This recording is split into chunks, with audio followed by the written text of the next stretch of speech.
Alright, in order to make an animal, I need to decide what animal I'm going to make. I'm going to make a tiger. This is going to be his head, this is going to be his body, and his legs, and his tail. Okay, set the extra clay off to the side.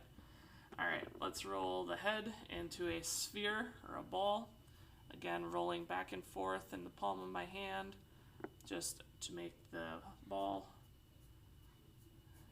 And there, that'll work. Roll a thicker coil for the creature's body. And I'll pinch out like a little neck for him. Cool. These are going to be the legs, and he has 4 legs, so I need to make my coil a little bit longer. I'm going to do it by spreading my fingers out and rolling the coil like this.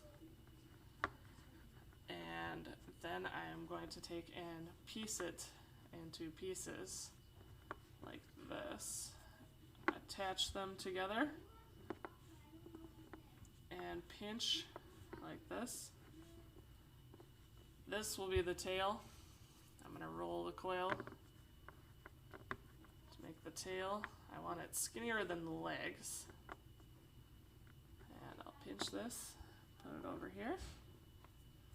Alright, the face of the tiger, I'm going to use my hands to pinch out some ears off of the head.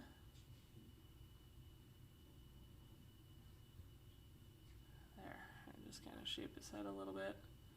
Let's add some details using the tools. Make some eyes. Maybe I'll use this tool here. And a nose. And the mouth. And form this. And then pinch it and attach it to the neck of the sculpture. When you are done with your animal, then you can make a person. Okay?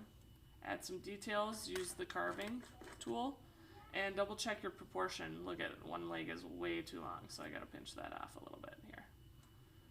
And then there's my critter. When I'm all done, I will take my extra clay and piece it together like this and scrunch it into a ball. I will put the tools back in their correct spot, and I'll put the clay back in its correct spot, and I'm going to go wash my hands now with soap. Thank you for listening.